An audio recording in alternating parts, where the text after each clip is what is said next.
Magandang araw mga kasari-sari. Ito na naman ang inyong palawenyang tindera, si Ate Tintin. At for today's video, bago tayo mag-umpisa mga kasari, abay, huwag mong kalimutan, mag-subscribe ka na sa akin. Pindutin mo ang like button na yan mga kasari.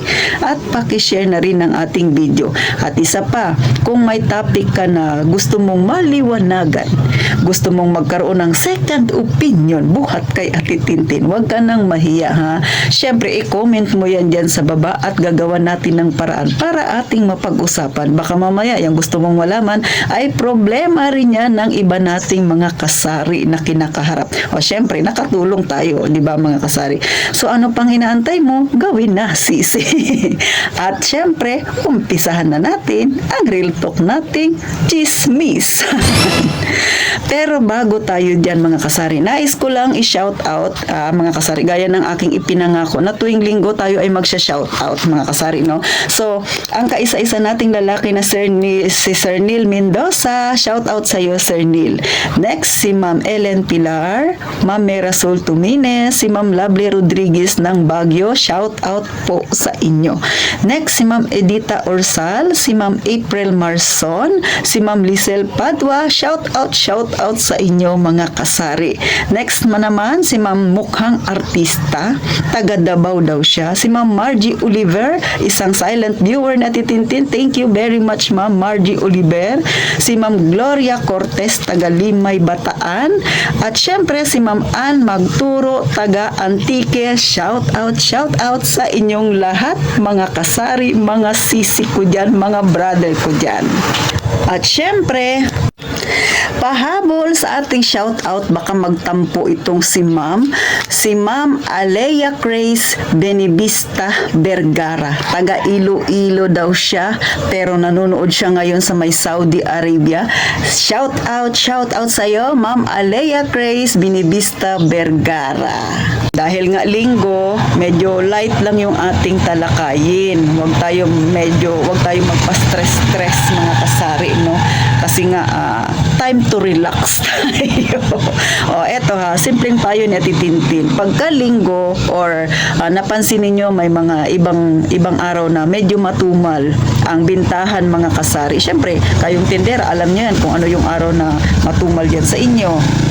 Abay, ikaw tindera, yan ang panahon para mag-check ka ng yung paninda. Huwag kakalimutan. Kahit pamaliit yung tindahan mo, ay walang ganun. Dapat matuto kang mag-check ng paninda mo. Tingnan mo, ma-expired, malapit na bang ma-expired yan? Kailan na expiration, mga kasari?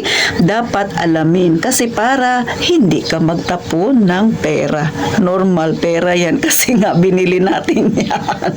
Kapag nabenta yan, ay pera yun mga kasari ha. Talagang dapat iwasan, nakakahinayang kapag nagtapon ka ng paninda mo dahil inabutan niya ng expired kasi nga hindi ka nag-check ng yung paninda. Next, syempre, simpleng payo ni Titintin, mas mainam dapat ikaw ay may stock sa yung tindahan ng mga panindang sobrang fast moving mga kasari. Kasi syempre, alam mo naman na laging hinahanap yan ni customer, huwag kang magpapawala. Bakit? Lalo na ngayon, ramdam natin ang sobrang tumal. Gaya nga ng lagi kong sinasabi sa inyo, huwag mong paaalisin si customer dyan sa yung tindahan nang hindi or wala siyang nabibili na yung paninda. Sayang pa yan. O diba? Pinilit na. Kasi nga mga kasari, nakakahinayang kung lilipat yan doon sa iba. No? Tapos syempre, kailangan magaling ka rin magchika-chika. Kailangan magaling kang makipag-usap sa yung customer. Good listener ka sa yung customer. Halimbawa, may tinatanong si customer o kaya may sinasuggest siya na pwede mong ibenta, diba? Makinig ka sa kanya. Kunin mo lahat ng mga saloobin niya o kung ano yung bakit ba na isuggest niya yun, na yun ang itinda mo, diba?